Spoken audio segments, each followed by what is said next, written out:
Hello friends, welcome to our channel. இன்னைக்கு நம்ம 5 நிமிஷத்துல செய்யக்கூடிய ஒரு லஞ்ச் மெனு தாங்க பார்க்க போறோம்.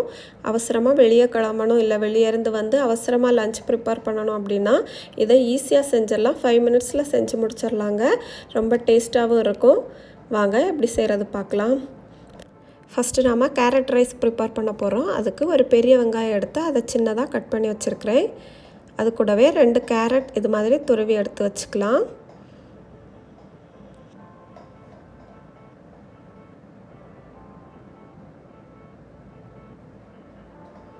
இப்போ அடுப்பு ஆன் பண்ணி ஒரு கடாய் வச்சு அதில் கொஞ்சமாக எண்ணெய் சேர்த்துக்கலாம். எண்ணெய் சேர்த்து எண்ணெய் காஞ்சதுக்கு அப்புறமா கடுகு சேர்த்துக்கிறேன்.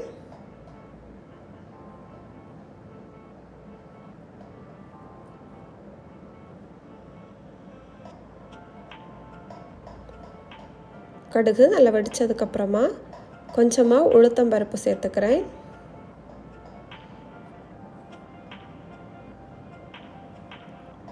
கொஞ்சம் கறிவேப்பிலை 2 காஞ்ச மிளகாய் இது கூட சேர்த்துக்கலாம்.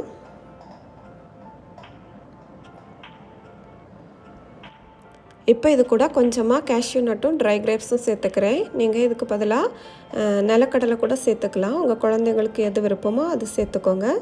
சேர்த்து நல்லா பொரிஞ்சதுக்கப்புறமா நம்ம கட் பண்ணி வச்சுருக்கிற ஆனியன் இது கூட சேர்த்துக்கலாம். சேர்த்து நல்லா கலந்து விட்ருங்க. லைட்டாக வதங்கினா போதும். இதுக்கு கொஞ்சமாக உப்பு சேர்த்துக்கலாம். சேர்த்து நல்லா கலந்து விட்டுக்கோங்க.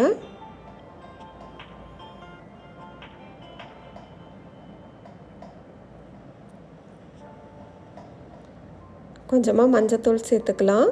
உங்கள் குழந்தைங்களுக்கு காரம் பிடிக்கும் அப்படின்னா மிளகாத்தூள் இப்போ சேர்த்துக்கலாம். என் குழந்தைங்க காரம் அதிகமாக விரும்ப மாட்டாங்க, அதனால் நான் மிளகாத்தூள் சேர்த்துக்கல. இப்போ இது கூட நம்ம துருவி வச்சுருக்கிற கேரட் சேர்த்து 2லேருந்து 3 நிமிஷம் நல்லா வதக்கி விட்ருங்க. கேரட் நல்லா வதங்கிருச்சு பாருங்கள். இப்போ அடுப்பு ஆஃப் பண்ணிடலாம்.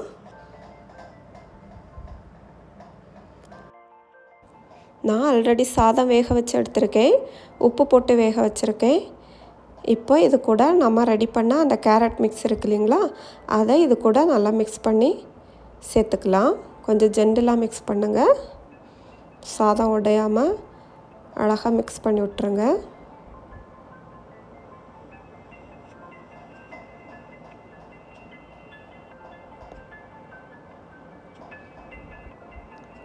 லாஸ்ட்டு இது கூட கொஞ்சமாக நெய் சேர்த்திங்க அப்படின்னா இதோட வாசனையும் சுவையும் ரொம்ப நல்லாயிருக்கும்.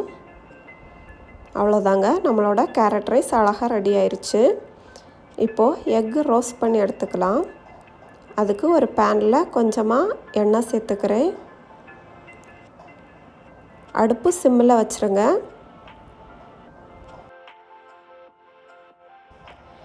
இப்போது 1/2 டீஸ்பூன் மிளகாத்தூள், 1/4 டீஸ்பூன் மஞ்சத்தூள், கொஞ்சமாக உப்பு, அப்புறமா 1/4 டீஸ்பூன் மிளகுத்தூள் சேர்த்து நல்லா கலந்து விட்ருங்க.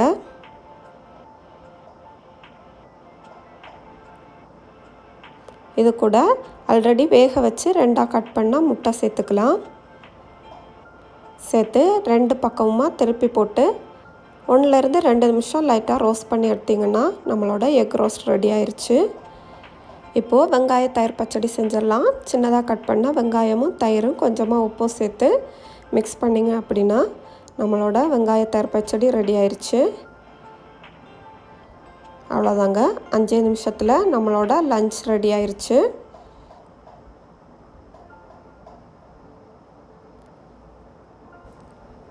இப்போது சர்வ் பண்ணிக்கலாம். பாருங்கள், கேரட் ரைஸ், எக் ரோஸ்ட், அப்புறமா வெங்காய தயிர் பச்சடி. இது கூட ஊறுகாய் இருந்துச்சுன்னா அது சேர்த்துக்கலாம், இல்லை மாங்காய் பச்சடி சேர்த்துக்கலாம். ஒரு கம்ப்ளீட் மீல் நமக்கு ரெடி ஆயிடுச்சு. குழந்தைங்க கண்டிப்பாக இதை விரும்பி சாப்பிடுவாங்க. இது மாதிரி ட்ரை பண்ணி பாருங்கள். ரொம்ப சிம்பிளாக ஈஸியாக செஞ்சிடலாங்க. இந்த வீடியோ உங்களுக்கு பிடிச்சிருக்கும் அப்படின்னு நம்புகிறேன். பிடிச்சிருந்தா என்னோடய சேனலை சப்ஸ்கிரைப் பண்ணிக்கோங்க. தேங்க்ஸ் ஃபார் வாட்சிங்.